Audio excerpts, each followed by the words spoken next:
The stars are moister here, more plummy. The Bermuda grass has its strange, spongy, matted texture, and each blade seems darkly metallic. The lawn snugly conceals round sprinkler heads. The skin men have imposed on bleak nature is so thin it develops holes, which armadillos wriggle through. The pathetic, intricate things appearing in the middle of Pindo Palm Boulevard at dawn and being squashed flat by the first rush of morning traffic, though they curl themselves tight into protective balls. Harry, Roy's breath moist on his neck and the child's head heavy as a stone on his shoulder, looks up at the teeming sky and thinks, there is no mercy.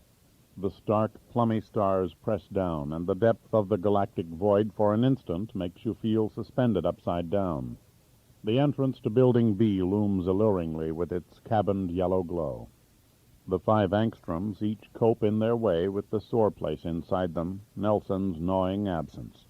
They fumble through the protected entrances, the elevator, the peach and silver hallway, avoiding each other's eyes in smiling embarrassment. As her mother tucks her brother in, Judy settles before the television and flicks from The Wonder Years to Night Court to a French movie, starring that lunky Depardieu, who is in all of them, this time about a man who comes to a village and usurps another man's identity, including his wife. In a moment's decision, the young widow, besmirched and lonely, accepts him as her husband, and this thrills Harry. There ought to be a law that we change identities and families every 10 years or so. But Judy keeps flicking away from the story, and Prue finally yells at the kid and tells her to get ready for bed on the sofa. They'll all clear out of the living room for her sake, though why she didn't accept Grandma and Grandpa's nice offer of a little room of her own is beyond her, Prue's understanding. The girl breaks into tears, and this is a relief for all of them, giving vent to their common unspoken sense of abandonment. Janice tells Harry, "You go to bed, hon. You look beat. I'm too jazzed up by the coffee to sleep. Prue and I will sit in the kitchen." I thought the coffee was decaf. He had looked forward to having her little firm brown body, in bed beside him. With these other people here, they don't have a second to themselves. His memories had stirred him. 52 years old, and she still has a solid ass. Not like Thelma, who's been losing it lately. "That's what I ordered," Janice says, "but I never trust them, really. I think a lot of the time now they just tell you it's decaf to shut you up." Don't sit up too late. On an impulse, he adds to reassure her, "The kid's all right. He's just having some kind of a toot." Prue glances at him in surprise, as if he said more than he knows.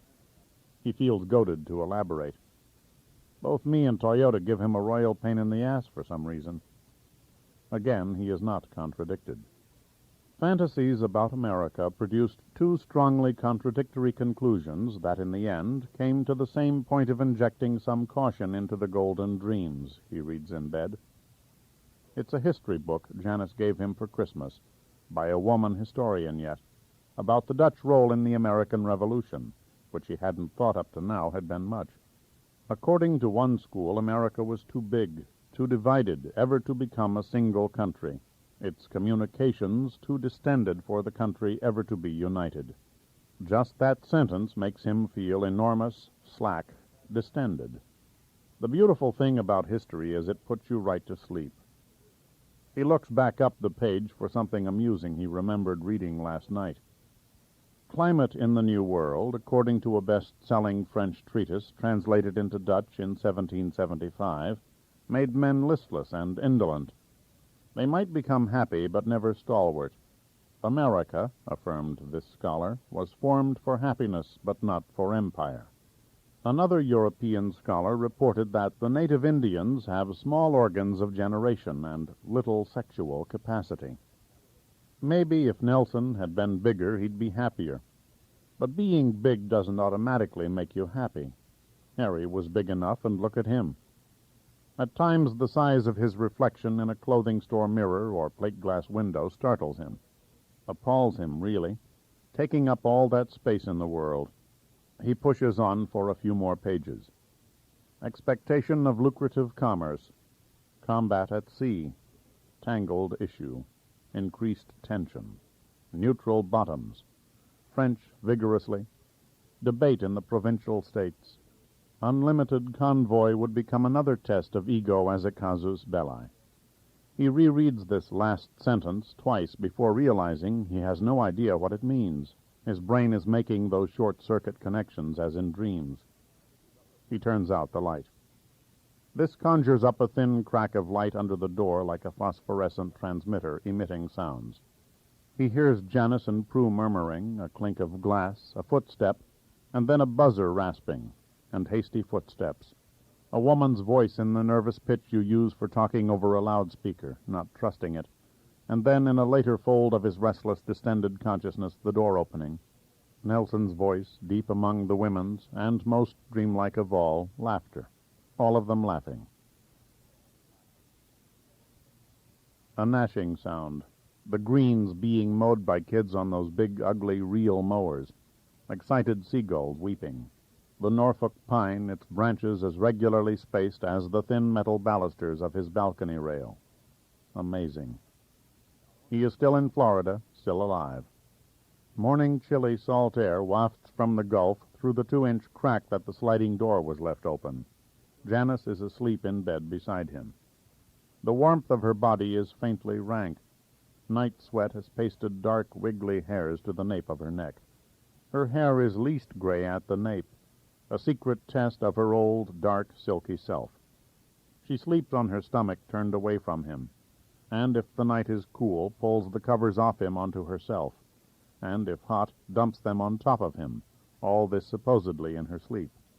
Rabbit eases from the king-size bed, goes into their bathroom with its rose-colored one-piece fiberglass tub and shower stall, and urinates into the toilet of a matching rose porcelain. He sits down, as it is quieter, splashing against the front of the bowl. He brushes his teeth, but is too curious to shave. If he takes the time to shave, Janice might get away from him and hide among the others, as she has been doing. He slides back into bed stealthily, but hoping that the unavoidable rustling of sheets and the soft heaving of the mattress might wake her. When it doesn't, he nudges her shoulder. "Janice," he whispers. "Dreamboat?" Her voice comes muffled. "What? Leave me alone. What time did you come to bed?" "I didn't dare look. 1. Where had Nelson been? What was his explanation?" She says nothing. She wants him to think she has fallen back to sleep. He waits. Lovingly, he caresses her shoulder. His glimpse of that French movie last night had stirred him with the idea of a wife as a total stranger, of moving right in next to her little warm brown body. A wife can be as strange as a whore. That's the beauty of male-female relations. She says, still without turning her head, "Harry, touch me once more and I'll kill you." He thinks this over and decides upon counter-aggression. Where the hell had he been, he asks. She rolls over, giving up. Her breath has stale tobacco in it. She has given up smoking, supposedly, but whenever she's around Nelson with his Camels and Prue with her Pall Malls, she takes it up again. He didn't know exactly, just driving around. He said he needed to get out. Florida is so claustrophobic. The kid is right. Life down here is confined to the narrow paths you make. To Winn-Dixie, to the Lowe's Cineplex and the shops in the Palmetto Palm Mall, to the doctor's, to the pro shop and back. Between these paths, there's somehow nothing. A lot of identical palm trees and cactus and thirsty lawn and empty sunshine. Hotels you're not staying at, and beaches you're not admitted to, and inland areas where there's never any reason to go. In Pennsylvania, at least in Diamond County, everything has been paved solid by memory, and in any direction you go, you've already been there. Licking her lips and making a face as if her throat aches, Janice goes on. He drove on 41 as far as what sounds like Naples and stopped at a restaurant when he got hungry and called us, but the phone didn't answer. I wondered at the time if we shouldn't have waited to go over, but you said you were starving." "That's right, blame me." "I wasn't, honey. It wasn't just you. The children were antsy and worried, and I thought life must go on. Dinner will distract us." But then he says he did call just about when we were heading out the door, and where he was, one beer led to another, and on the way back he got a little lost. You know yourself how if you miss the Pindo Palm turnoff, everything looks identical for miles. "I can't believe it," Harry says. He feels rage coming to boil in his chest and sits up in bed to relieve the pressure. Without so much as a fucking word to anybody, he disappears for, 8 hours? He's really becoming crazy. He's always been moody, but this is crazy behavior. The kid needs help. Janice says, he was perfectly sober when he came back and brought a bunch of those little tiny stuffed alligators they make for souvenirs. Prue and I had to laugh. One for each of the children and even one for you, where they've made it stand and put a golf club in its little feet. She flicks the blanket back from his lap and touches his drowsy penis in his open pajama fly. How are we doing down there? We never make love anymore. But now he is out of the mood. He slaps her hand primly and tugs up the blanket and says, we just did make love before Christmas. Way before Christmas, Janice says, not moving her head. And for a second he has the mad hope she will turn the blanket down again and simply, quickly take his prick in her mouth, like Thelma used to do almost first thing when they would secretly meet in this last decade. But blowing has never been Janice's style. She has to be very drunk, and he never did like her drunk. A kind of chaos wells up within her that threatens him, that threatens to swamp the whole world. She says, okay for you, Buster, to register with him that she's been rejected in case he wants her later, and pushes out of her side of the bed. Her damp nightie is stuck up above her waist, and before she tugs it down, he admires the taut, pale buttocks above the tan backs of her thighs. Guiltily, he hears her flush the toilet in the bathroom, and with an angry rattle and rush of water start to run the shower.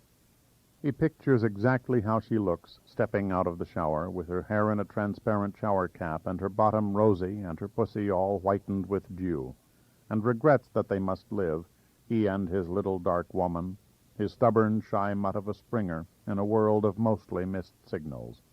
Down here they have been thrown together more than at any time of their lives, and they have coped by turning their backs and growing thicker skins. He plays golf 3 or 4 times a week, and she has her tennis and her groups and her errands. When she comes back from the bathroom in a terry cloth robe, he is still in the bed, reading in his book about British interference with Dutch merchant ships and France needing to build up her decayed fleet with Baltic timber delivered by Dutch vessels, in case Janice wants to try its sex again. But now from the other end of the condo the sounds of children can be heard, and of Prue hushing them in her burdened maternal voice. Harry says to Janice, let's try to concentrate on Judy and Roy today. They seem sort of woebegone, don't they? She doesn't answer, guardedly. She takes his remark as a slam at Nelson's parenting. Maybe it is. Nelson's the one who needs parenting. He always did and never got enough. When you don't get enough of something at the right biological moment, Rabbit has read somewhere, you keep after it until you die. He asks, what do you and Prue talk about all the time? She answers, thin-lipped, oh, women things. You'd find them boring. Janice always gets a funny, intense, frowny look on her face when she's dressing herself. Even if it's just slacks and a blouse to go to Winn-Dixie in, she pinches off an accusatory stare into the mirror to face down the worst. Maybe so, he agrees, ending the conversation, and knowing this will make Janice want to continue it. Sure enough, she volunteers. She's worried about Nelson, and might go on, faltering for the next words, the tip of her tongue sneaking out and pressing on her upper lip in the effort of thought. But Rabbit says curtly, who wouldn't be? He turns his back to put on his underpants. He still wears jockey shorts. Ruth was amused by them that night ages ago, and he always thinks of it. Today he wants to be a grandfather and tries to dress for the role. Long eggshell-colored linen pants with cuffs, instead of his dirty old plaid bell-bottom golf slacks, and instead of a polo knit, a real shirt, 100% cotton, with blue pinstripes and short sleeves. He looks at himself in the mirror that Janice's image has vacated and is stunned, deep inside, by the bulk of what he sees. Face swollen to a kind of moon, with his little sunburned nose and icy eyes, and nibbly small mouth bunched in the center, above the jowls. Boneless jowls that come up and put a pad of fat even in front of his ears, where Judy has a silky shine. Talk about Nelson. Harry's own hair, its blondness dirtied and dulled by gray, is thinning back from his temples. Tall as he is, there is no carrying the slope under his shirt as anything other than a loose gut, a paunch that in itself must weigh as much as a starving Ethiopian child. He must start to cut down.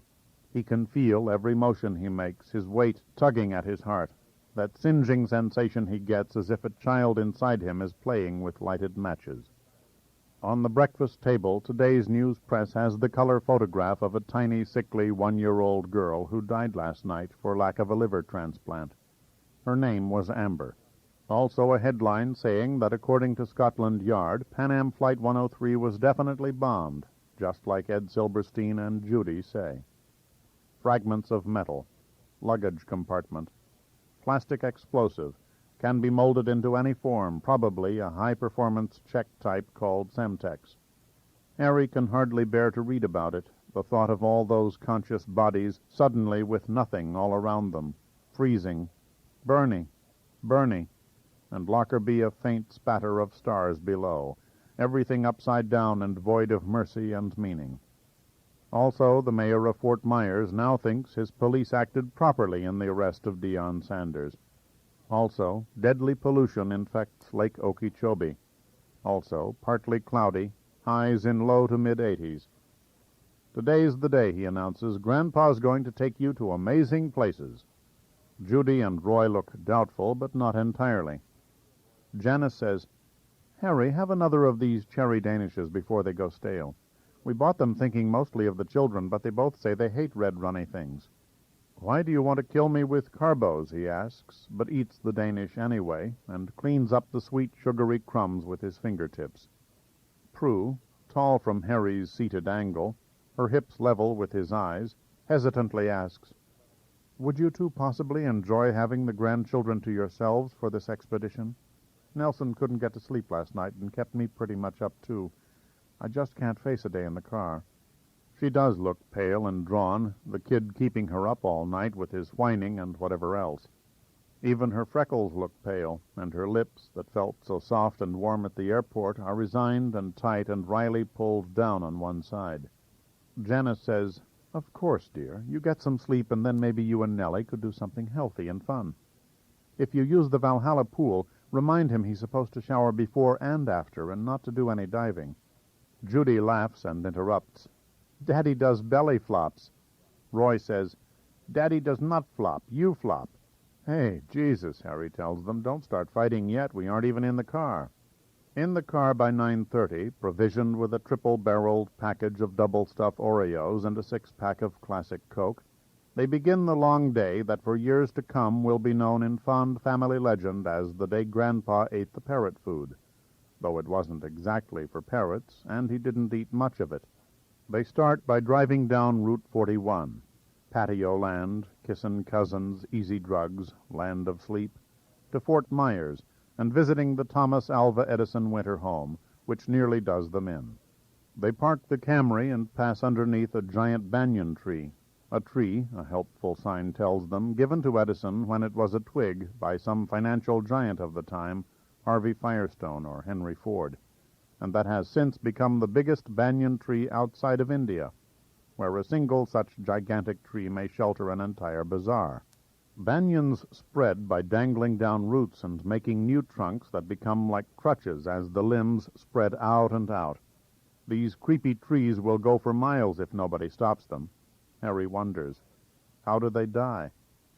It turns out you can't just walk around the house and grounds. You have to join a tour for $5 a pop. Judy and Roy both freak out when that's explained to them. They see themselves surrounded by busloads of old retired people wearing baseball caps and flip-up sunglasses and carrying those little sticks that open out into a kind of saddle to be one-legged chairs.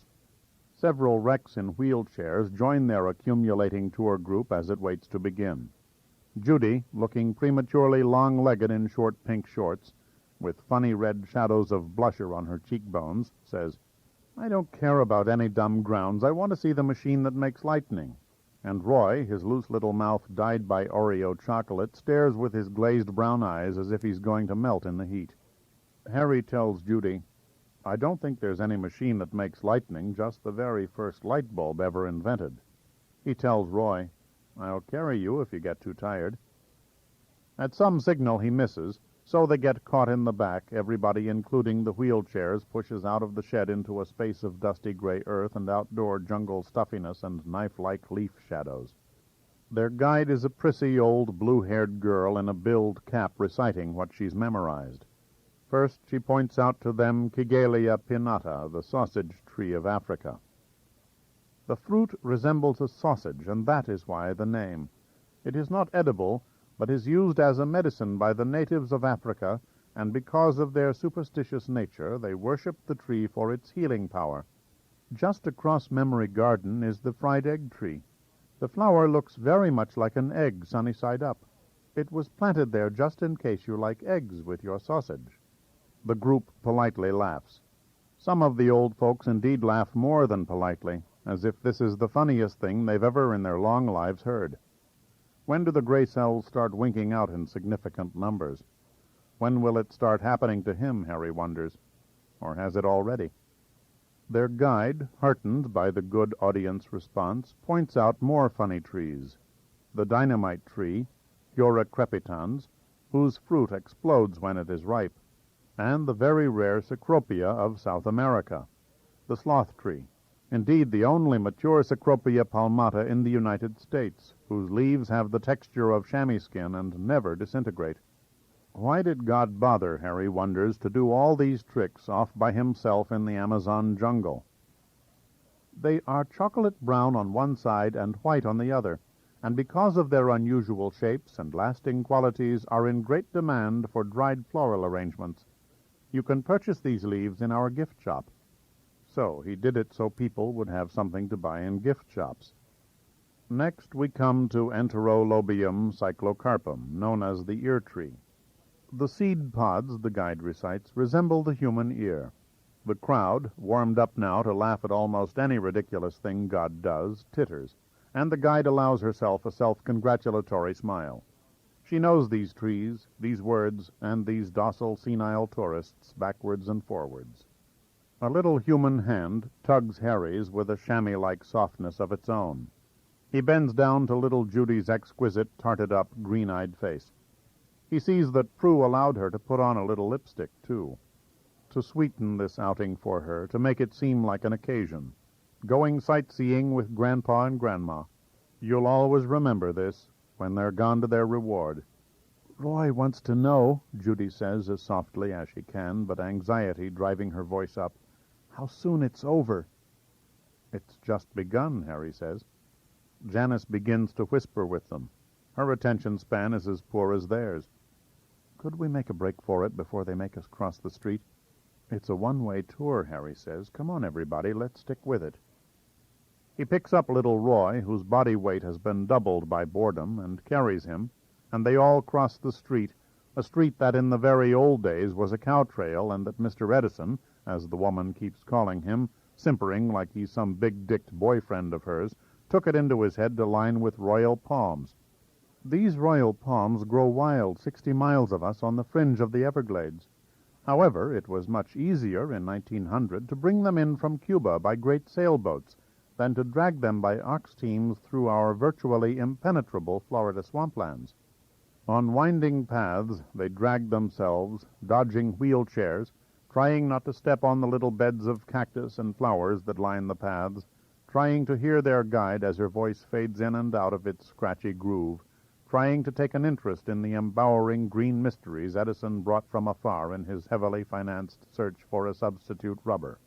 Here are the kapok tree and the Java plum, the cannonball tree from Trinidad and the mango from India, the lipstick tree and the bird's-eye bush, the sweetheart orchid, which is not, as many people think, a parasite, and the lychee nut, whose fruit is much sought after by the Chinese.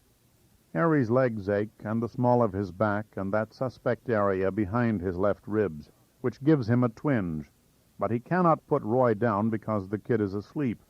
He must be one of the sleepingest 4-year-olds in the world. Janice and Judy have conspiratorially separated from the group and wandered ahead to the Edison house, a house brought in 4 sailing schooners from Maine in 1886. The first prefabricated house in the world, you could say. A house without a kitchen because Edison didn't like the smell of cooking food. A house with a wide veranda on all 4 sides, and with the first modern pool in Florida, of blue cement reinforced not with steel but with bamboo, and not a crack or leak in it to this day. Marvels. So much endeavor, ingenuity, oddity, and bravery has been compressed into history. Harry can hardly stand under the weight of it all, bending his bones, melting his mind, pressing like a turn-screw on the segments of his skull, giving him a fantastic itch under his shoulder blades, where his 100% cotton blue pinstriped shirt has moistened and then dried. He catches up to Janice, his heart twanging, and softly begs her, "Scratch." Softly, so as not to wake the child. Where? She shifts her cigarette, a Pall Mall she must have borrowed from Prue, to the other hand, and rakes at his back, up, down, to the right and left as he directs, until the demon feels exorcised. This jungly garden of old Edison's is a devilish place. His breathing is bothered. He makes a determined effort not to hyperventilate. The commotion wakes Roy, and he drowsily announces, "I got to go pee." "I bet you do," Harry says, and tells him, "You can't go behind any of these bushes. They're all too rare." The scarlet Dombea Walichi is known as the pink ball tree of India, the guide is telling her less unruly students with a lilt. It has a very heavy fragrance. Mrs. Edison loved birds and always kept canaries, parakeets, and parrots. These birds live out of doors the year around and love it here. "How does she know they love it here?" Judy asks her grandparents a bit noisily, so that several venerable heads turn. "She's not a parrot." "Who says she's not?" Harry whispers. "I got to go pee," Roy repeats. "Yeah, well, your need to pee isn't the exact fucking center of the universe," Harry tells him. He is badly out of practice in this fathering business and never was that great at it. Janice offers, "I'll take him back along the path. There were bathrooms in the building we came in at." Judy is alarmed to see these two escaping. "I want to come with," she cries, so loudly the tour guide stops her recital for a moment. "Maybe I got to go pee, too." Harry grabs her hand and holds it tight and even gives it a sadistic squeeze. "And maybe you don't," he says. "Come on, stick it out. Go with the flow, for Christ's sake. You'll miss the world's oldest goddamn light bulb." A woman in a wheelchair, not so crippled her hair isn't dyed orange and permed into more curlicues than a monkey's ass, looks over and gives them a glare. Knowing when to quit, Harry thinks. Nobody knows when to quit. Their guide has lifted her voice up a notch and is saying, "Here is the sapodilla of the American tropics. From the sap of this tree comes chicle, used in making chewing gum." "Hear that?" Harry asks Judy, out of breath with the social tension of this endless tour and sorry about the hurtful squeeze. "The tree chiclets come from." "What are chiclets?" Judy asks, looking up at him with a little new nick of a squint taken in those clear green eyes. She is sore, slightly, and wary of him now. He has nicked her innocence. Can it be she's never heard of chiclets? Have they really gone the way of penny candy, of gumdrops and sour balls, of those little red ration tokens you had to use during the war? All as real as yesterday to Harry. "Mr. Edison planted this chewing gum tree for children," the guide is going on. "He loved his children and his grandchildren very much and spent long hours with them, though because of his deafness he had to do most of the talking." There is a murmur of laughter, and she preens, stretching her neck and pursing her lips, as if she hadn't expected this, though she must have. She has done this spiel so often she must have their reactions taped down to every stray chuckle. Now she leads her herd of oldsters, shuffling and bobbing solemnly in their splashy play clothes, toward a link fence and a new phase of their $5 pilgrimage. They are about to cross the road lined with the unnaturally straight and concrete-colored palm trunks that Edison, the amazing great American, floated in from Cuba when the century was an infant. But she can't let them cross without socking them with one more cute plant. The shrub with the long red tassels is the chenille plant from the Bismarck Islands. The chenille is French and means caterpillar. You can readily see the meaning for the name of the plant. "Yucko, caterpillars," little Judy pipes up to Harry, and he recognizes this as a female attempt to rebridge the space between them, and he feels worse than ever about that hurtful squeeze. He wonders why he did it, why he tends to do mean things like that, to women mostly, as if blaming them for the world as it is, full of chenille plants and without mercy. He feels fragile, on the edge of lousy. That bad child inside his chest keeps playing with matches.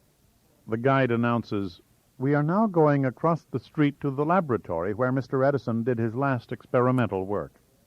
They do at last cross over, and in Edison's breezy old laboratories, among dusty beakers and siphons and alembics and big-belted black machinery, are reunited with Janice and Roy. The tour guide points out the cot where Edison used to take the 10-minute cat naps that enabled him to sit and dream in his big deaf head for hours on end, and the piece of goldenrod rubber on his desk, made from goldenrod grown right here in Fort Myers, and still flexible after all these years. Finally, the guide frees them to roam, marvel, and escape. Driving north, Harry asks the three others, "So, what did you like best?" "Going pee," Roy says. "You're dumb," Judy tells him, and to show that she's not, answers, "I liked best the phonograph where to hear because he was deaf he rested his teeth on this wooden frame and you can see the marks his teeth made. That was interesting." "I was interested," Harry says, "in all those failures he had in developing the storage battery. You would think it would be so tough. How many? 9,000 experiments?" Route 41 drones past the windows. Banks, food and gas, arthritis clinics. Janice seems preoccupied. "Oh," she says, trying to join in, "I guess the old movie machines. And the toaster and waffle iron. I hadn't realized he had invented those. You don't think of them as needing to be invented. You wonder how different the world would be if he hadn't lived, that one man." Harry says, authoritatively, he and Janice in the front seat like puppet grandparents, just the head showing, playing for their little audience of two in the back seat. "Hardly at all. It was all there in the technology, waiting to be picked up. If we hadn't done it, the Swiss or somebody would have. The only modern invention that wasn't inevitable, I once read somewhere, was the zipper." "The zipper!" Judy shrieks, as if she has decided, since this day with her grandparents looks as though it will never end, to be amused. "Yeah, it's really very intricate," Harry tells her, "all those little slopes and curves, the way they fit. It's on the principle of a wedge, an inclined plane, the same way the pyramids were built." Feeling he may have wandered rather far, venturing into the terrible empty space where the pyramids were built, he announces, "Also Edison had backing. Look at who his friends were down there. Ford, Firestone, the giant fat cats. He got his ideas to sell them to them. All this talk about his love for mankind, I had to laugh." "Oh, yes," Janice says, "I liked the old car with daffodil rubber tires." "Goldenrod," Harry corrects, "not daffodil." "I meant goldenrod." "I like daffodil better," Judy says from the back seat. "Grandpa, how did you like our tour lady, the awful way she talked, making that mouth like she had a sour ball in it?" "I thought she was very kind of sexy," Harry says. "Sexy!" little Judy shrieks. "I'm hungry," Roy says. "Me too, Roy," says Janice. "Thank you for saying that." They eat at a McDonald's where, for some legal reason, fear of lawsuits, the unapologetic cashier thinks when they ask her about it, the door is locked out to the playground, with its spiral slide and its enticing plastic man with a head even bigger than Edison's, shaped like a hamburger. Roy throws a fit at the locked door, and all through lunch has these big liquid googies of grief to snuffle back up into his nose. He likes to pour salt out of the shaker until he has a heap and then rub the French fries in it one by one. The French fries and about a pound of salt are all the kid eats. Harry finishes his Big Mac for him, even though he doesn't much care for all the Technicolor glop McDonald's puts on everything, pure chemicals. Whatever happened to the old-fashioned plain hamburger? Gone wherever the chiclet went. A little bingo game is proceeding in a corner. You have to walk right through it on your way to the bathrooms, these old people in booths bent over their cards, while a young black girl in a McDonald's brown uniform gravely reads off the numbers with a twang. 27, 41. Back in the hot car, Harry sneaks a look at his watch. Just noon. He can't believe it. It feels like 4 in the afternoon. His bones ache deep inside his flesh. "Well, now," he announces, "we have some choices." He unfolds a map he carries in the glove compartment. "Figure out where you're going before you go there." He was told that a long time ago. Up toward Sarasota, there's the Ringling Museum, but it's closed. Something called Belm's Cars of Yesterday, but maybe we did enough old cars back at Edison's. And this Jungle Gardens, which a guy I play golf with really swears by. Judy groans, and little Roy, taking his cue from her, begins his trembly lower lip routine. "Please, Grandpa," she says, sounding almost maternal, "not caterpillar trees again." "It's not just plants. The plants are the least of it. They have leopards and these crazy birds. Real leopards, Roy, that'd claw your eyes out if you let 'em, and flamingos that fall asleep standing on one leg. Bernie, this friend of mine, can't get over it, the way they can sleep standing on this one skinny leg." He holds up a single finger to convey the wonder of it. How ugly and strange a single finger is, its knuckle wrinkles, its whirly print, its pretty useless nail. Both the children in the back seat look flushed, the way Nelson used to when he'd be coming down with a cold, a smothery, frantic look in the eyes. "Or," Rabbit says, consulting the map, "here's something called Braden Castle Ruins. How do you two sports like ruins?" He knows the answer and cinches his point with, "Or we could all go back to the condo and take a nap." He learned this much selling cars: offer the customer something he doesn't want to make what he half wants look better. He peeks over at Janice, a bit miffed by her air of detachment. Why is she making this all his show? She's a grandparent, too. She rouses and says, "We can't go back so soon. They may be still resting." "Or whatever," he says. Brawling, fucking. There is something hot and disastrous about Nelson and Prue that scares the rest of them. Young couples give off this heat. They're still at the heart of the world's business, making babies. Old couples like him and Janice give off the musty smell of dead flower stalks rotting in a vase. Judy suggests, "Let's go to a movie." "Yeah, movie," Roy says, for these two words doing quite a good accidental imitation of a grown-up voice, as if they've taken on a hitchhiker in the back seat. "Let's make a deal," Harry proposes. "We'll drive up and nip into Jungle Gardens, and if there's a guided tour or you think it'll depress you, we'll nip right out again, the hell with 'em. Otherwise, we'll go through and see the flamingos and then buy a Sarasota paper and see what's at the movies. Roy, you big enough to sit through a whole movie?" He starts the engine and gets into gear. Judy says, "He cried so hard during Dumbo, Mommy had to take him out." "Dumbo's Mommy," Roy begins to explain, then starts to cry. "Yeah," Harry says, turning on to 41 again, casting back his voice, rolling along. "That's a tough one, out there in that little prison car. The business with their trunks, remember? But it all works out. Roy, you should have stayed to the end. If you don't stay to the end, the sadness sticks with you." "He becomes a star," Judy tells her brother, spitefully. "He shoots peanuts at all the bad clowns. You missed all that." "That Disney," Harry says, half to Janice, half for their little audience. He packed a punch. "You had to have been raised in the Depression to take it. Even Nelson, your daddy, couldn't stand Snow White when it came around in rerun." "Daddy doesn't like anything," Judy confides. "Just his dumb friends." "What friends?" Rabbit asks her. "Oh, I don't know their names. Slim and like that. Mommy hates them and won't go out any more." "She won't, huh?" "She says she's scared." "Scared? Scared of what?" "Harry," Janice mutters beside him, "don't pump the children." "Scared of Slim," Roy says, trying it out for sound. Judy thumps him. "No, Daddy is not scared of Slim, you dumbo. He's scared of those other men." "What other men?" Harry asks. "Harry," Janice says. "Forget I asked," he calls back, his words lost in the squall as Roy grabs Judy's hair and won't let go. In reaching back to pull them apart, Janice rips a seam of her blouse. He can hear the threads break, even though at that moment he is being passed by an 18-wheeler whose shuddering white sides say Mayflower means moving, and create an aerodynamic condition that sucks him sideways, so he has to fight the Camry's wheel. A tin boat on too rough a sea. The Japanese don't build for the full range of American conditions. Like Nelson said about the van, the wind pushing him all over 422. Still, you got to sell something in life. You can't just sit there and crab.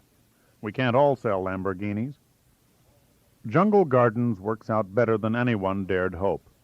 A big shop full of shells and corny artifacts like that stuff of Janice's back on the condo shelves opens into a miniature outdoors.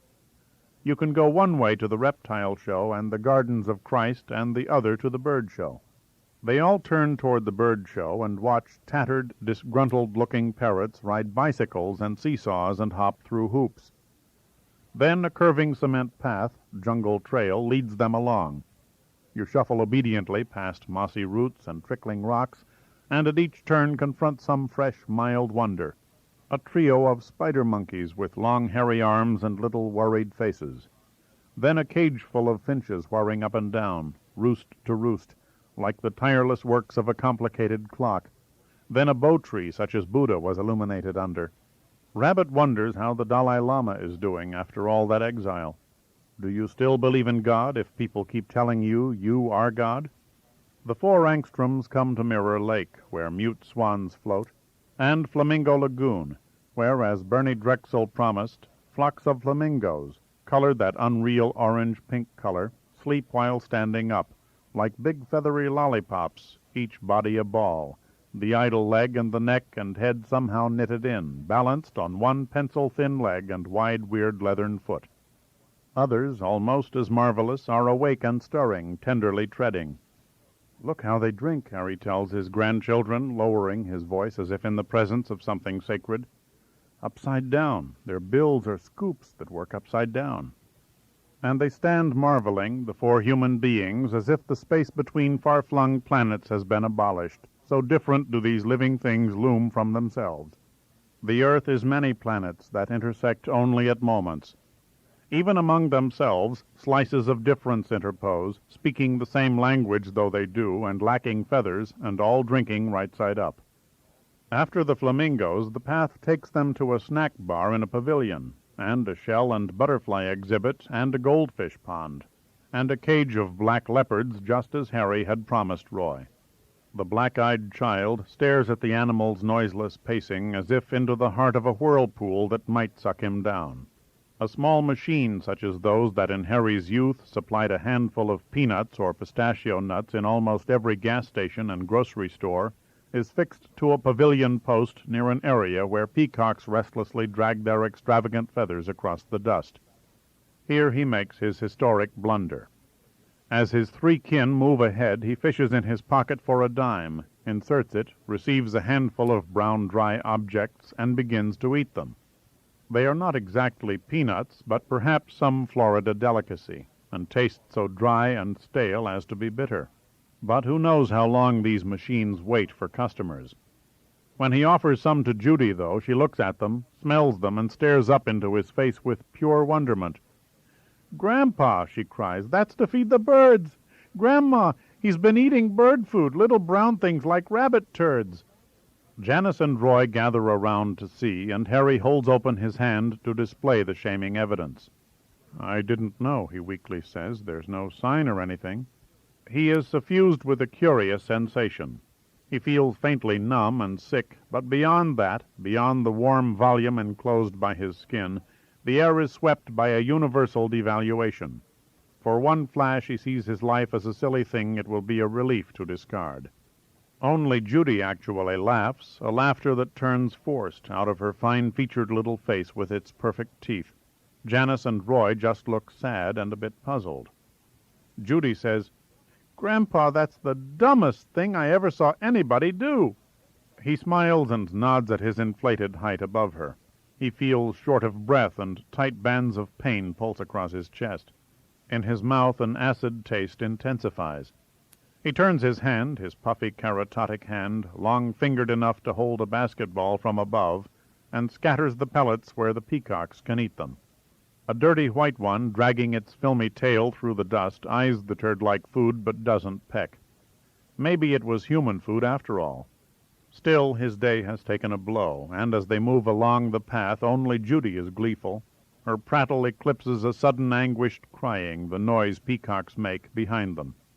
Wearying of jungle gardens, they move along a path that passes yet another piece of this same all-purpose lake, and a cage where a lonely ocelot dozes, and cactus gardens, and a black pool advertising a water monitor, but where they see nothing, perhaps because they don't know what a water monitor is, and cages of parrots and macaws whose brilliant plumage and ornate bills seem to weigh them down. Wearying of jungle gardens, they move along a path that passes yet another piece of this same all-purpose lake, and a cage where a lonely ocelot dozes, and cactus gardens, and a black pool advertising a water monitor, but where they see nothing, perhaps because they don't know what a water monitor is, and cages of parrots and macaws whose brilliant plumage and ornate bills seem to weigh them down. It's hell to be a creature. You are trapped in yourself, the genetic instructions, more strictly than in a cage. At the last cage, a scraggly tall emu and a rhea are snapping at the wires of the fencing with a doleful, soft, leathery clack of their bills. Their long-lashed great eyes stare through the diagonal wire squares. Clip, tap, clip, say their sad, persistent bills, to no avail. Are they catching insects human beings cannot see? Are they delirious like old rummies? Harry retastes the acid pellets and the yellow and red glop McDonald's puts on hamburgers, with the little limp green pickle, and wishes to God he could stop eating. Janice comes to his side and touches the back of his hanging hand with the back of hers. "It was a natural mistake," she says. "That's the kind I make," he says, "natural ones." "Harry, don't be so down." "Am I?" "You keep thinking about Nelson," she tells him. So that's what has been preoccupying her. Her, not him. "I was thinking about emus," he confesses. Janice says, "Let's go see if the kids want anything in the souvenir shop, and then go buy a paper. I'm dying to be somewhere air-conditioned." In the souvenir shop they buy Judy a lovely, glossy top shell, and Roy a strikingly black and white murex, with rough prongs that he instantly begins to scrape along smooth surfaces. The painted rail leading back to the parking lot, and the Camry itself if Harry hadn't reached down and grabbed the little slob by his boneless little arm. Harry hates shells. Whenever he sees them, he can't help thinking of the blobby, hungry, sluggy creatures who inhabit them, with hearts and mouths and anuses and feelers and feeble eyes, underneath the sea, a murky, cold world halfway to death.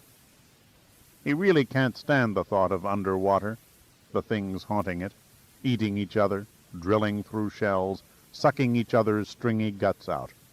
The interior of the car has grown broiling hot in their absence. The Florida sun has burned away those thin clouds like aging jet trails and left only a waste of pure blue above the palms and the Spanish tiles.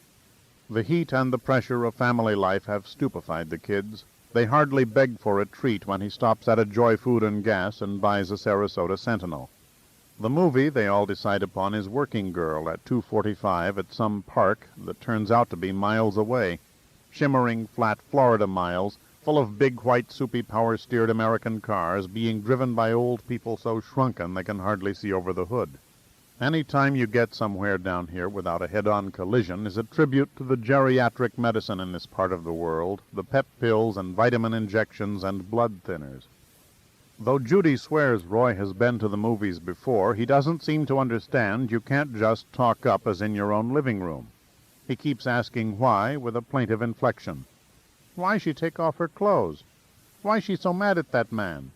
Harry likes it in the movie when you see that Melanie Griffith in her whorehouse underwear has a bit of honest fat to her, not like most of these Hollywood anorectics, and when she bursts in upon her boyfriend with the totally naked girl, like herself, supposed to be Italian, but not like her, aspiring to be a Wall Street wheeler-dealer, riding the guy in the astride position, her long bare side sleek as the skin of a top shell, and her dark-nippled boobs right on screen for a good 5 seconds.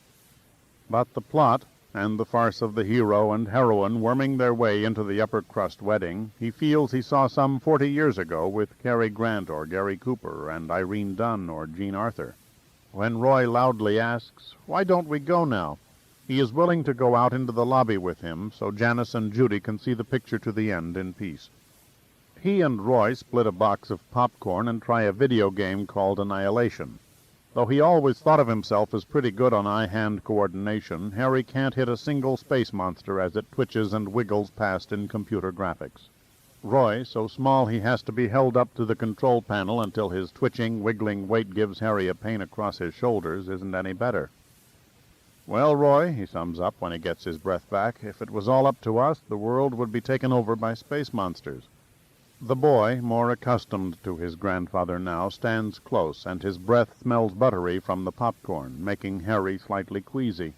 This thin, unconscious stream of childish breath reminds him of the overhead vent in an airplane.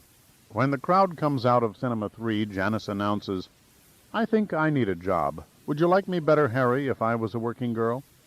"Which state would you work in?" "Pennsylvania, obviously. Florida is for vacations." He doesn't like the idea. It has something fishy and uncomfortable about it, like that batch of November stats from Springer Motors. What work would you do? I don't know. Not work at the lot. Nelson hates us to get in his way. Sell something, maybe. My father was one, and my son is one, so why shouldn't I be one? A salesperson. Rabbit doesn't know what to answer. After all these years of his grudgingly sticking with her, he can't imagine him begging her to stick with him, though this is his impulse. He changes conversational partners. Judy, how did the movie come out? Good. The man from the wedding believed her story, and she got an office of her own with a window, and her nasty boss broke her leg and lost the man they both liked. Poor Sigourney, Harry says. She should have stuck with the gorillas. He stands way above his own little herd in the theater lobby, where the ushers move back and forth with green garbage bags and red velvet ropes, getting ready for the 5 o'clock shows. So, guys, what shall we do next? How about miniature golf? How about driving up to St. Petersburg over this fantastic long bridge they have? Roy's lower lip starts to tremble, and he has such trouble getting his words out that Judy translates for him. He says he wants to go home. Who doesn't? Janice concurs. Grandpa was just teasing. Haven't you learned that about your grandfather yet, Roy? He's a terrible tease. Is he?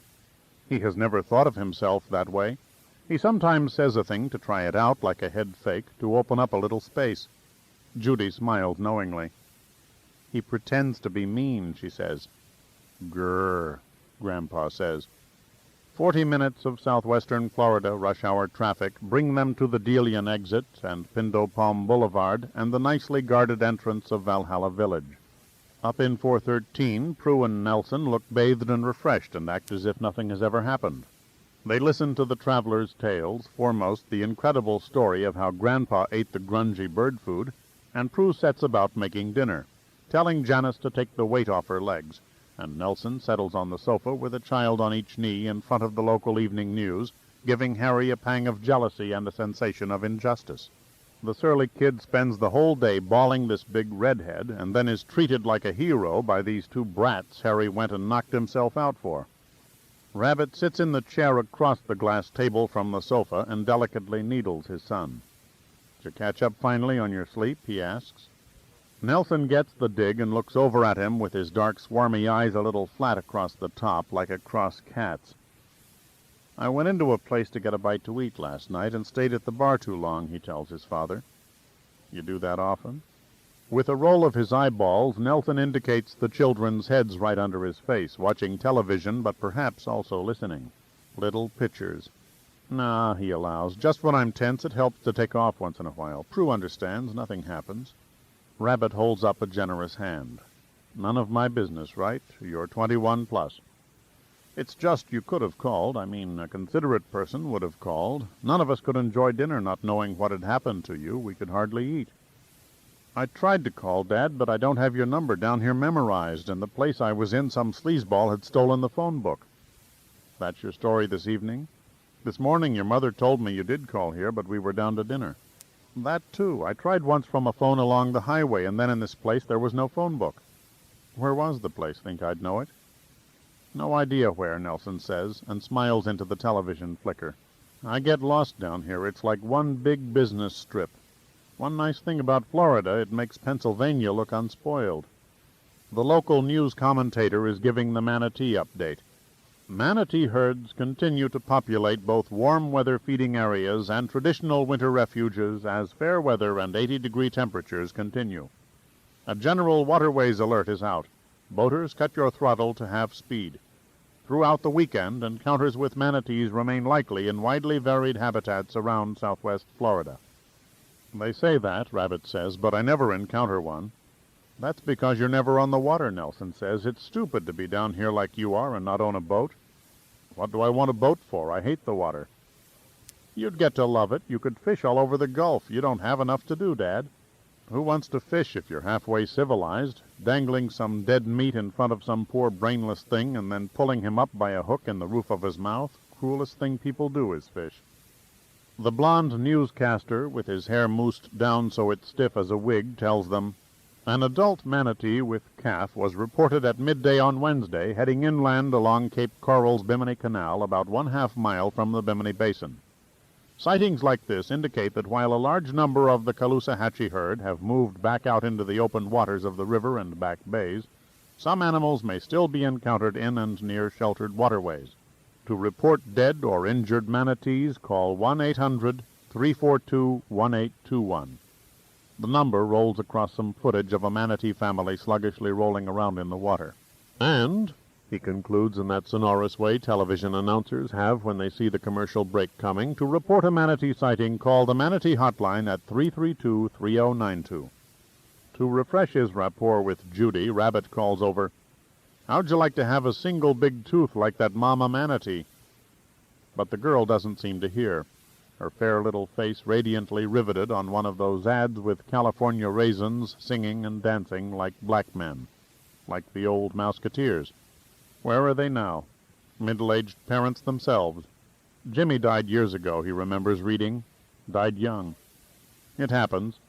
Roy is sucking his thumb and nodding off against Nelson's chest. Nelson is still wearing the white-collared, pink-striped shirt he wore down in the plane, as if he doesn't own anything as foolish as a short-sleeved shirt. Tomorrow, Rabbit loudly promises he doesn't know who, I'll get out on the water. Judy and I will rent a sunfish. I'll have it all set up with Ed Silberstein's son over at the Bayview Hotel. I don't know, Nelson says. How safe are those things? Rabbit is insulted. They're like toys, for Christ's sake. If they tip over, you just stand on the centerboard and up they come. Kids 10, 11 years old race them over in the bay all the time.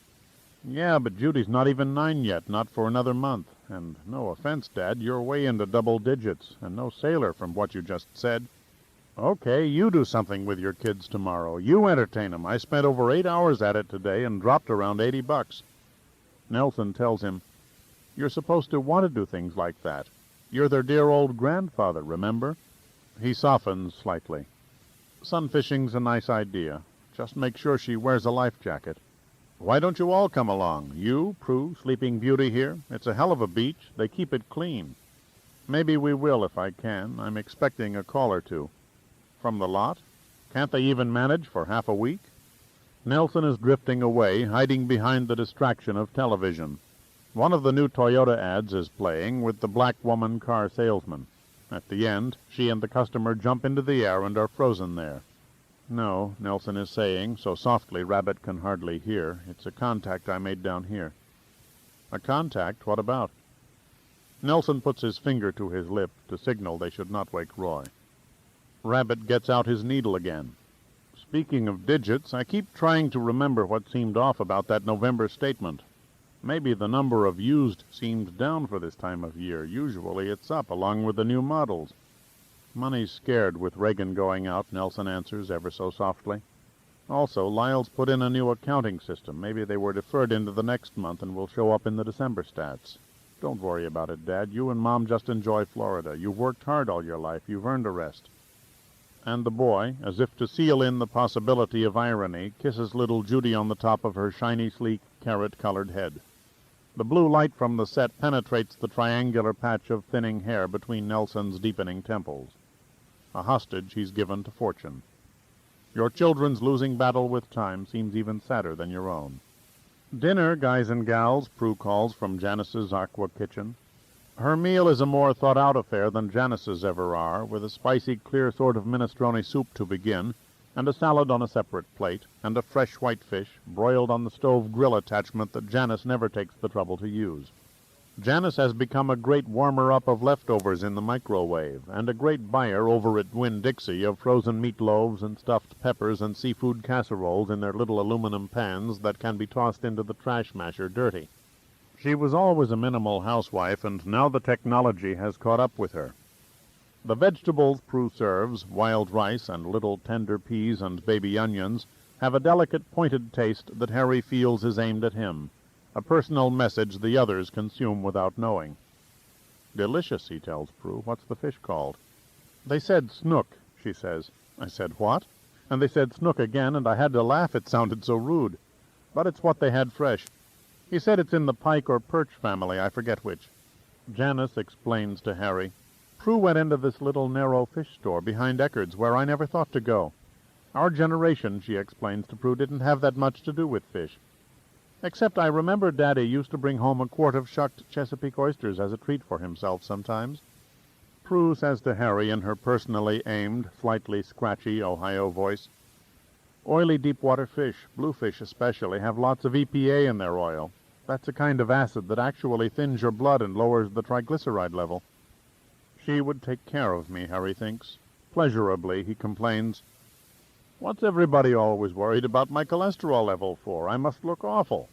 "You're a big guy," Prue says, and the assessment pierces him like a love dart.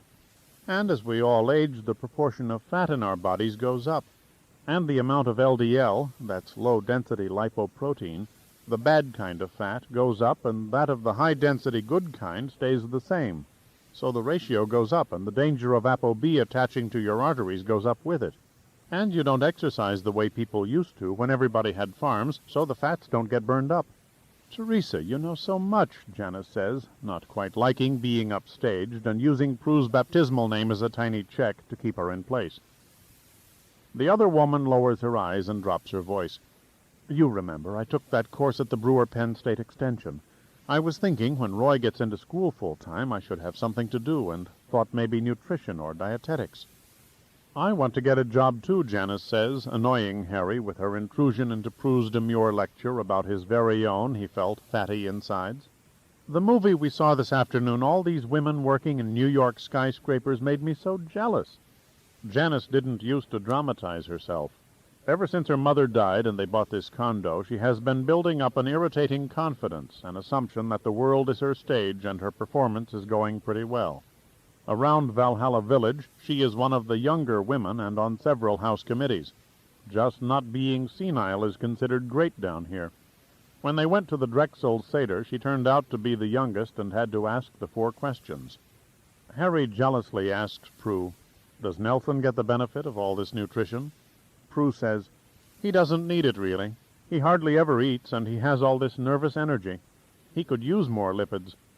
But the children, they say now that after 2 in most American children the cholesterol level is too high. When they did autopsies on young men killed in the Korean War, 3/4 of them had too much fat in their coronary arteries." Harry's chest is beginning to bind, to ache. His insides are like the sea to him, dark and wet and full of things he doesn't want to think about. Nelson has done nothing to contribute to this conversation but sniff occasionally. The kid's nose seems to run all the time, and the line of bare skin above his mustache looks chafed. Now he pushes back from his half-eaten snook and announces complacently, "The way I figure, if one thing doesn't kill you, another will." Though he rests his palms on the edge of the table, his hands are trembling, the nerves snapping. "It's not what we worry about, it's when," his father tells him. Janice looks alarmed, her eyes shuttling from one to the other. "Let's all be cheerful," she says. For dessert, Prue serves them frozen yogurt, much better for you than ice cream, with no cholesterol at all. When the meal is done, Harry hangs around the kitchen counter long enough to dig into the cookie drawer and stuff himself with 3 quick vanilla cameos and a broken pretzel. Down here they don't have the variety of pretzels you get in Brewer, but Sunshine sells a box of thick ones that are not too tasteless. He has an impulse to help Janice with the dishes and suppresses it. It's just throwing plates into the dishwasher, and what else did she contribute to the meal? His feet hurt from all that walking they did today. He has a couple of toes that over the years have twisted enough in his shoes to dig their nails into each other if he doesn't keep them cut close. Prue and Roy and Nelson retreat into their room, and he sits a while and watches while Judy, the remote control in hand, bounces back and forth between the Cosby Show, some ice capades, and a scare documentary about foreigners buying up American businesses. And then between cheers and a drama about saving a 14-year-old girl from becoming a prostitute like her mother. So many emergencies, Harry thinks, so much canned laughter, so many actors' tears, all this effort to be happy, to be brave, to be loved, all this wasted effort. Television's tireless energy gnaws at him. He sighs and laboriously rises. His body sags around his heart like a tent around a pole. He tells Judy, "Better pack it in, sweetie. Another big day tomorrow. We're going to go to the beach and sailing." But his voice comes out listless, and perhaps that is the saddest loss time brings, the lessening of excitement about anything. These 4 guests are a strain. He looks forward to their departure Saturday, the last day of 1988. Judy continues to stare at the screen and ply her channel changer. Just the first part of L.A. Law, she promises, but flicks instead to an ABC News special about American kids, their diet of danger. In their bedroom, Janice is reading Elle, looking at the pictures of super slim models looking stoned. "Janice," he says, "I have something to ask you." "What?" "Don't get me stirred up. I'm reading to make myself sleepy." "Today," he says, "in that crowd going through the Edison place, did I look as though I fit in?" It takes her a while to shift her focus. Then she sees what he wants. "Of course not, Harry. You looked much younger than the other men. You looked like one of their sons visiting." He decides this is as much reassurance as he dare ask for. "At least," he agrees with her, "I wasn't in a wheelchair." He reads a few pages of history about the fight between the Bonamy Richard and the Serapis, and how, when amid the bloody explosions, his chief gunner cried out, "Quarter! Quarter, for God's sake!" John Paul Jones hurled a pistol at the man, felling him. But the cry had been heard by Pearson, the Serapis commander, who called, "Do you ask for quarter?" Through the clash of battle, gunshot, and crackle of fire, the famous reply came faintly back to him, "I have not yet begun to fight." The victorious American ship was so damaged it sank the next day, and Jones took the captured Serapis, shorn of its mast, into Holland, exacerbating the British resentment that already existed. All this fury and bravery seems more wasted effort. Rabbit feels as if the human race is a vast, colorful, jostling, bristling parade in which he is limping and falling behind. He settles the book on the night table and switches off the lamp. The bar of light beneath the door transmits distant shots and shouts from some TV show, any TV show. He falls asleep with unusual speed, with scarcely a turn into his pillow. His arms, which usually get in the way, fold themselves up like pieces of blanket. His dreams include one in which he has come to a door with a round top to it, and pushes at it. The glass door at McDonald's, except that one you could see the hamburger head through. In his dream he knows there is a presence on the other side, a presence he dreads, hungry and still, but pushes nevertheless. And the dread increases with the pressure, so much that he awakes, his bladder aching to go to the bathroom. He can't get through the night any more. His prostate, his bladder, losing stretch like goldenrod rubber. His mistake was drinking a Schlitz while channel surfing with Judy. Falling asleep again is not so easy, with Janice's deep breathing now and then dipping into a rasping snore, just as he begins to relax and his brain to generate nonsense. The luminous bar beneath the door is gone, but a kind of generalized lavender light, the light that owls and other animals of the night see to kill by, picks out the planes and big objects of the bedroom. A square bureau holds the glassy rectangle of Nelson's high school graduation photo.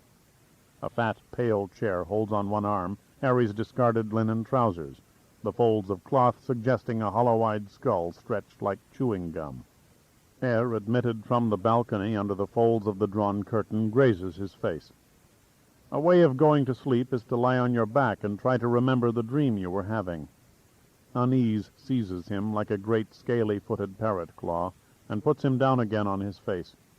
The next thing he knows, he is hearing the mowing machines on the golf course and the stirred-up seagulls weeping.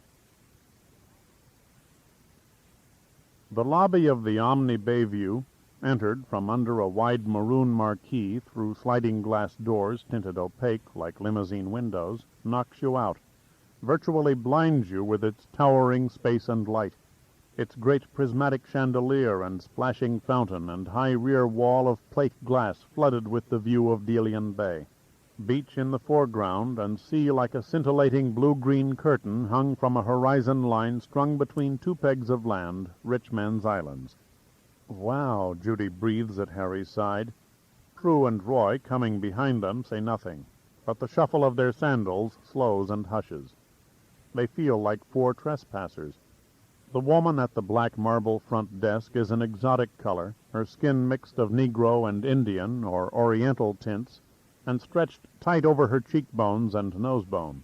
Her eyelids have been painted a metallic green, and her earlobes covered by ribbed shells of gold.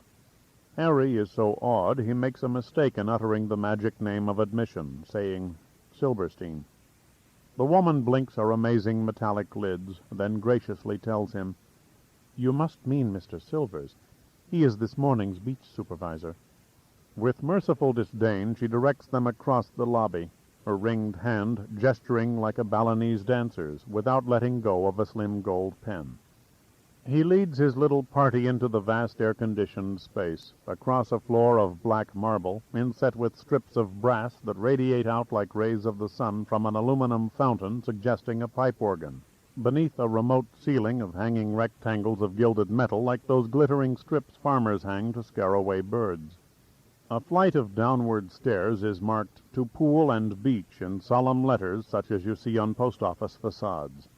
After taking a wrong turn in the milky green terrazzo corridors on the ground floor, and confronting a door marked "Staff Only," Harry and his group find Ed Silverstein's son Greg in a glassed-in, straw-matted area on the way to the hotel swimming pool. Pools, since Harry sees there are 3, fitted together like the blobs in an intelligence test, one for waiters, one for divers, and a long one marked in lanes. Greg is a curly-haired man, brown as an Arab from being off and on the beach all day. In little black elastic European-style trunks and a hooded sweatshirt bearing the 5-sided Omni logo, he stands less tall than his father, and his inherited sharp-chinned accountant's jaw has been softened by a mother's blood and a job of holiday facilitation. He smiles, showing teeth as white as Ed's but rounder. Ed's were so square they looked false, but Harry has never seen them slip. When Greg speaks, his voice seems too young for his age. His curls hold arcs of gray, and his smile rouses creases in the sun-beaten face. He shouldn't still be horsing around on the beach. "My father said you'd be coming. This is Mrs. Angstrom?" He means Prue, who has come instead of Janice, who, after all that tramping around yesterday, wanted to stay home and catch up on her errands and go to her aerobics class and bridge group and spend a little time with Nelson before he goes home. Harry is stunned that Ed's son could make this blunder, but then thinks he must deal all the time with men in advanced middle age who have younger wives. And anyway, Prue is no longer that young. Tall and fair-skinned like he is, she might well be his. "Thanks for the compliment, Greg," Harry says, pretty smoothly, considering. "But this is my daughter-in-law, Teresa." Teresa, Prue. She is like him even in having 2 names, an inner and an outer. "And these are my 2 grandchildren, Judy and Roy." Greg tells Judy, "So you're the one who wants to be a sailor girl." Her eyes, when she lifts them to Greg's face, flood here by the pools with a skyey light that washes out their green and makes her pupils small as pencil leads. Sort of. Moving and speaking in a relaxed, thorough way that suggests his whole day could happily be devoted to them, Ed's son leads them back into the terrazzo corridors and arranges for locker keys for them with a boy at a desk. A young black with his hair shaved into one of those muffin tops they do now, an ugly style with bald sides, and then leads them to the locker room doors and tells them how to exit directly onto the beach where he will meet them and manage the sunfish rentals. "How much do I owe you for all this?" Harry asks, half expecting it will be free, arranged for by Ed in compensation for the 20 Harry dropped to him at Wednesday's golf. But Greg sheds a bit of his amiability and says, "The boats are exclusively for the use of hotel guests and get included in their charges, but I think about 120 for the 4 of you would cover it, with the lockers and beach access and 2 sunfish for an hour each." Prue speaks up. "We don't want to. I'd be terrified." He looks her up and down and says with a new thrust in his voice, a little friendly lean-in from a guy who deals with a lot of women in this job, "No need to be terrified, Teresa. They can't sink, and lifesavers are compulsory. Worst case, and you feel you have no control, just let go of the sail and we'll come out for you in the launch." "Thanks, but no thanks," Prue says, a bit perkily, Harry thinks. But then she and this guy are about the same age.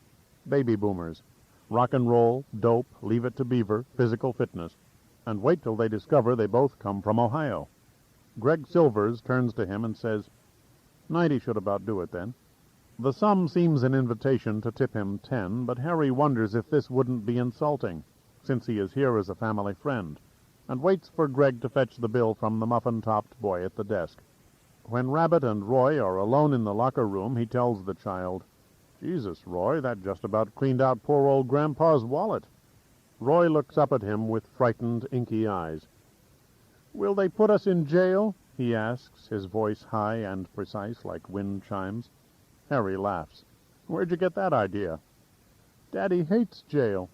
"Well, who doesn't?" Harry says, wondering if the child is quite right in the head. Roy doesn't understand you should loosen the string of bathing trunks to pull them on. And while he fumbles and struggles, his little penis sticks straight out, no longer than it is thick, cute as a button mushroom. He is circumcised.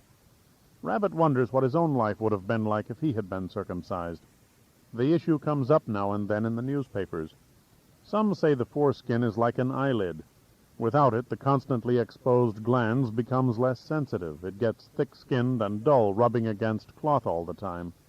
A letter he once read in a skin magazine was from a guy who got circumcised in midlife and found his sexual pleasure and responsiveness went so far down his circumcised life was hardly worth living. If Harry had been less responsive, he might have been a more dependable person, not so crazy to have his eye down there opened. Getting a hard-on, you can feel the foreskin sweetly tug back, like freezing cream lifting the paper cap on the old-time milk bottles. From the numb look of his prick, Roy will be a solid citizen. His grandfather reaches down a hand to lead him out to the beach. Harry and Janice, after their first year or two in Florida, when in their excitement at being here they bought a telescope for the balcony and 3 or 4 times a week would drive the 2 miles to the Delian public beach for a walk and picnic supper, if not a swim, gradually stopped visiting the Gulf. So it hits him now as something fresh, unforeseen, this immensity of water, of air, of a surface of flux battered into a million oscillating dents. The raw glory of it all overpowers for a moment the nagging aches and worries in his chest and releases him into self-forgetfulness. Such light-struck and level grandeur is like nothing he knew in the Pennsylvania landscape, hemmed in by woods and hills and housetops, a land dingy with centuries of use, where even the wild patches, the quarries and second-growth woodland and abandoned factories and mine shafts had been processed by men and discarded. Here all feels virgin, though in fact there is a history, too, of Indians and conquistadores and barefoot mailmen who served the mosquito-plagued coastal settlements. On the right and left of the horizon are islands where the millionaires used to come by private railroad car for the tarpon fishing in April. Spanish and French pirates once hid among these islands. Gold is still buried in their sands. They are flat and seem very distant from where Harry and Roy stand on the beach wall. It is all so bright, so open, the world feels created anew in synthetic elements. Sailboats, windsurfing rigs, those motorcycles that buzz along on top of the water, plastic paddle boats, and inflated rafts dot the near water with colors gaudy as a supermarket's. A distance down the beach, in front of another hotel, someone is flying a kite. A linked pair of box kites that dip and dive and climb again in unison, trailing glittering orange ribbons. For a mile in either direction, a twinkling party of tan flesh and cloth patches is assembling itself, grain-like live bodies laid on top of the beach of sand. Prue and Judy come out of the hotel to join them, and they descend concrete steps. The hour has passed 10 o'clock, and at their backs the tall hotel, shaped like an S 15 stories high, fringed at each story with balconies like fine-toothed red combs, still has its face in shadow, though its shadow has sunk back to the innermost of its pools. The sand is freshly raked underfoot.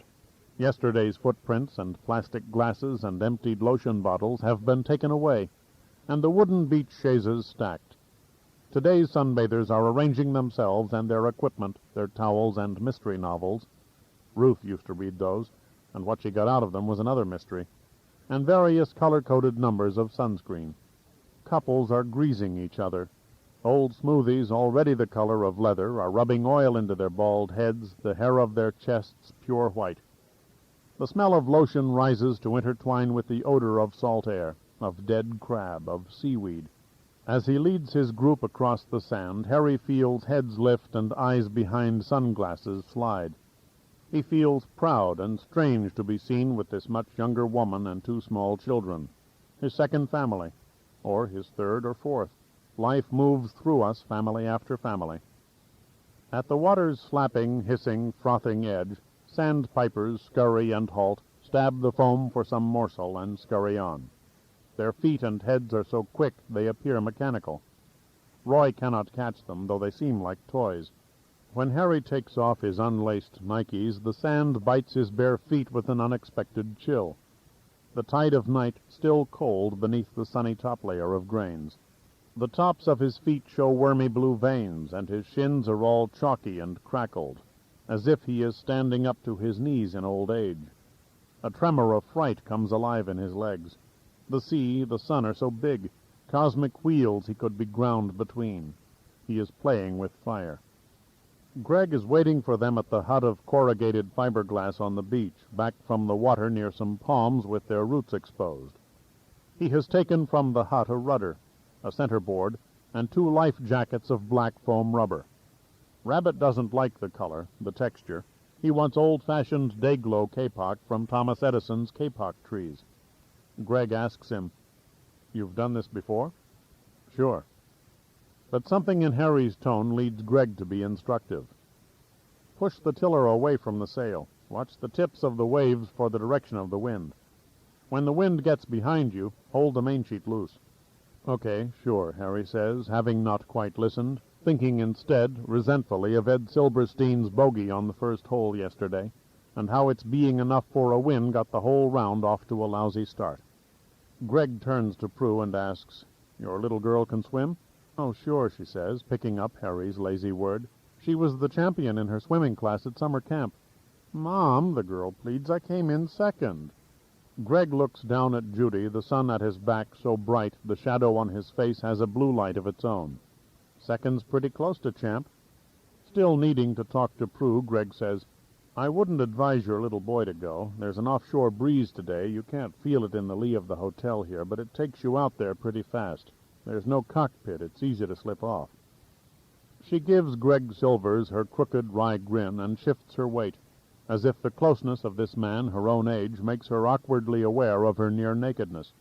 She is wearing a tie-dyed brown dashiki over her one-piece white suit with those high sides that expose leg up to the hip bone. The cut means you have to shave the sides off your pussy. What women go through. There's even a kind of wax job you can have done to make it permanent.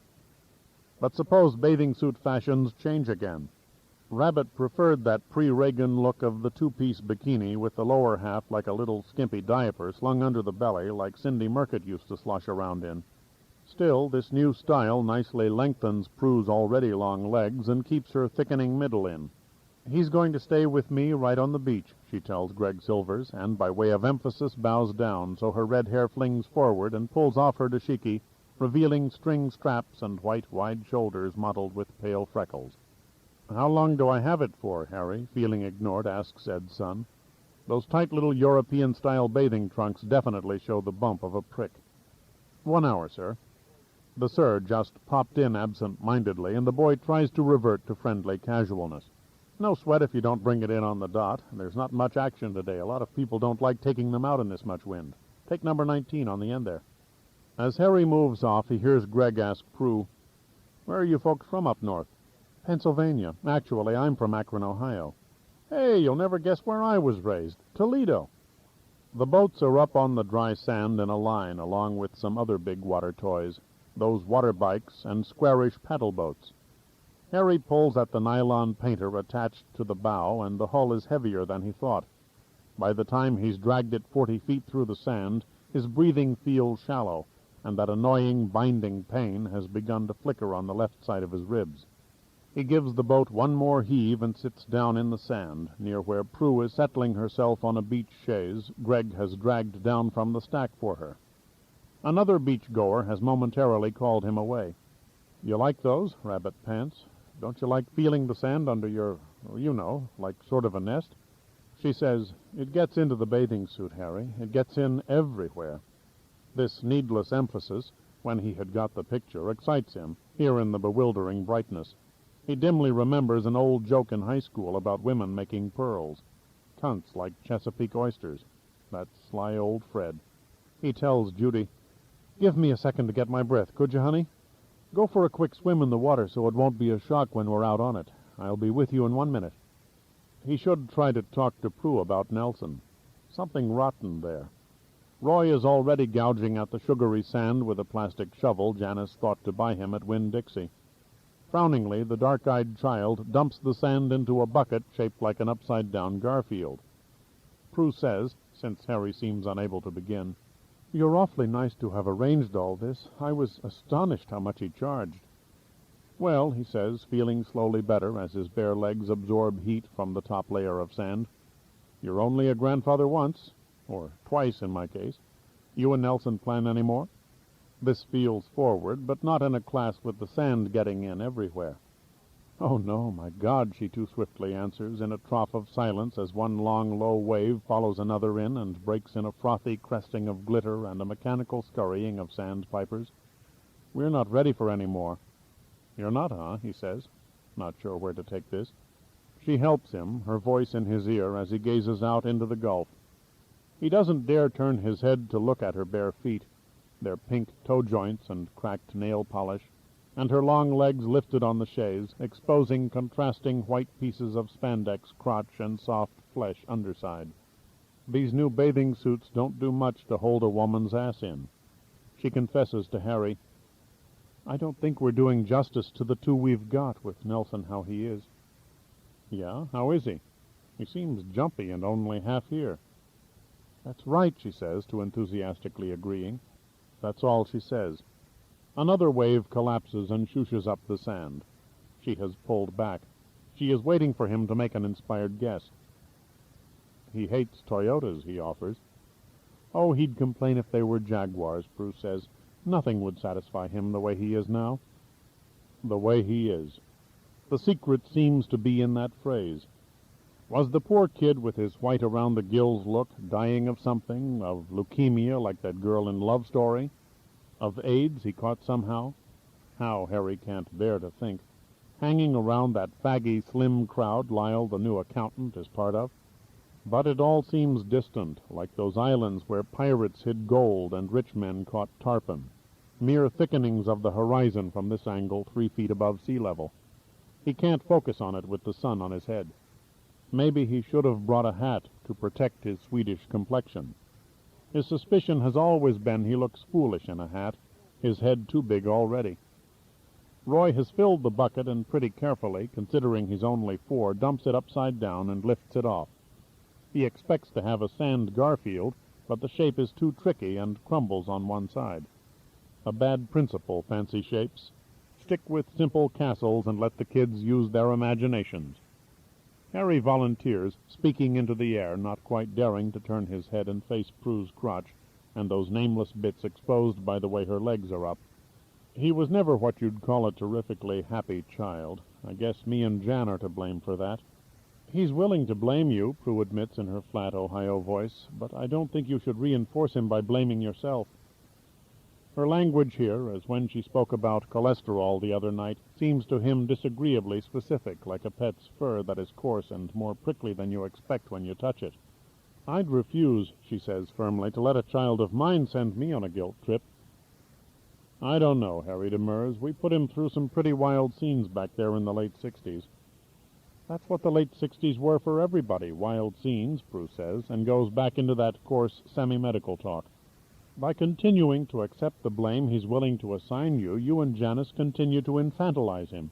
After 30, shouldn't we all be responsible for our own lives?"